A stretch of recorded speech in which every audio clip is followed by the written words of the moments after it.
We've lost Afghanistan and we've ceded it to the Taliban. How did this happen? Here are my questions that might explain that. Excuse me. Why didn't we wait until winter when the Taliban until we were trying to telegraph our withdrawal? And that's usually when, and I can't believe it's a phrase, but it is, the summer fighting season. That's usually when the summer fighting season is over, right? For the terrorists there, the Taliban.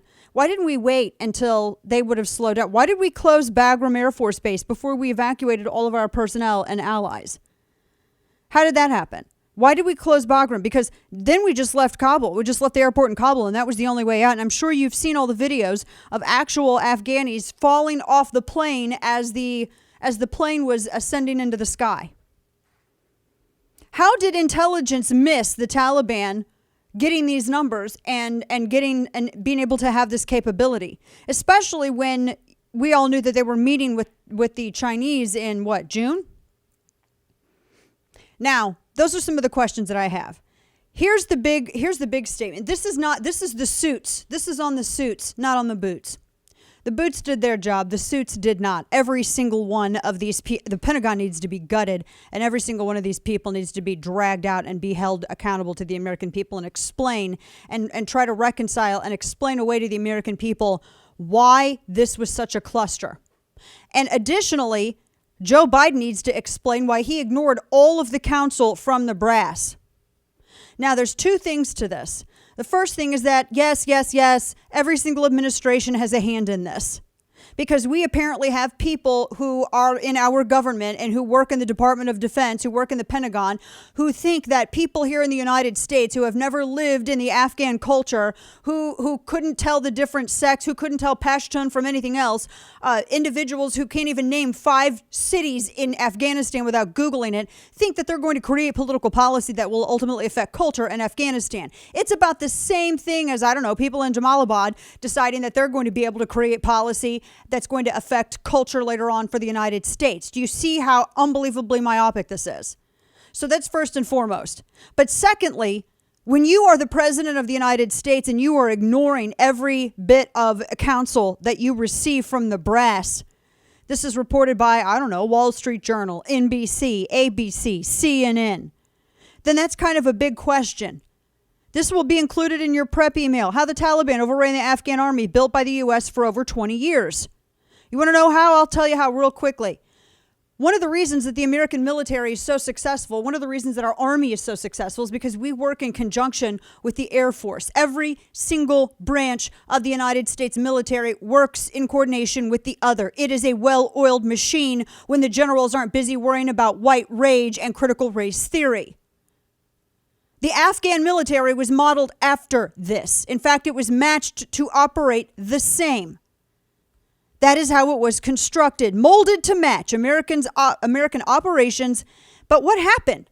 What happened? Oh, it's probably their will to fight. Well, yes, partly. But do you want to know what can affect the will to fight? The president of the United States kneecapping them by immediately withdrawing air support. And that's exactly what happened, as noted by CNN, ABC, Wall Street Journal, The Guardian. Would you like me to run down my list of resources? Because I'm happy to share all of the receipts with you and throw it out onto the listening audience like, I'm at the club and I'm making it rain dollar bills. I'm happy to do that.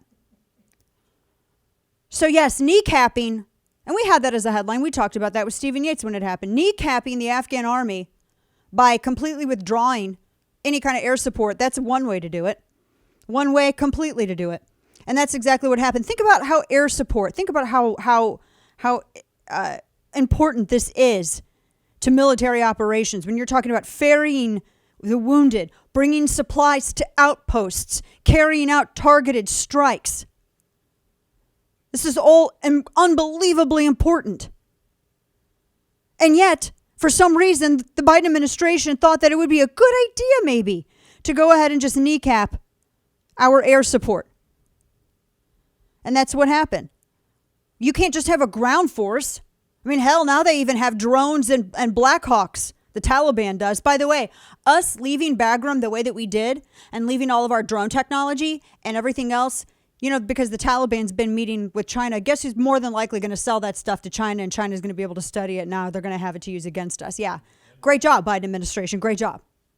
See, the question isn't whether or not we needed to withdraw. We did. The question was how to do it. This is not how. And so now you have the Islamic Emirate of Afghanistan. That was what they announced as soon as Ashraf Ghani left the country. He fled. They were trying so hard not to have that optic of helicopters over the roof, but they got that and so much more. No, that's part of it.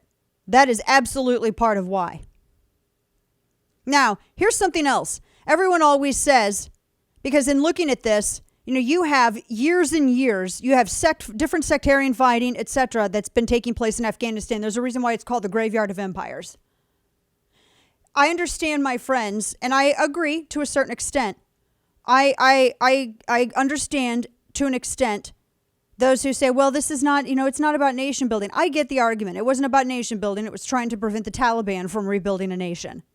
But instead of just, I don't know, maybe holding ground and keeping generationally troops there for decade after decade, why don't we just decide to suspend with rules of engagement and bomb them to ash, bomb the Taliban to ash where we find them, instead of having to consult an attorney before every time a soldier squeezes a trigger. I'm so tired of there being more expectations placed on our American troops that get people killed. I mean, I have had friends who were in Hindu Kush that couldn't act and save their lives and ended up getting their entire squad killed. I mean, this is such an unbelievable disaster for this administration. And the narrative that I hear that, oh, well, this is Trump's fault. This is Trump's fault. We're going to talk about that because anyone who's telling you this is absolutely moronic and ignorant about the history leading up to this.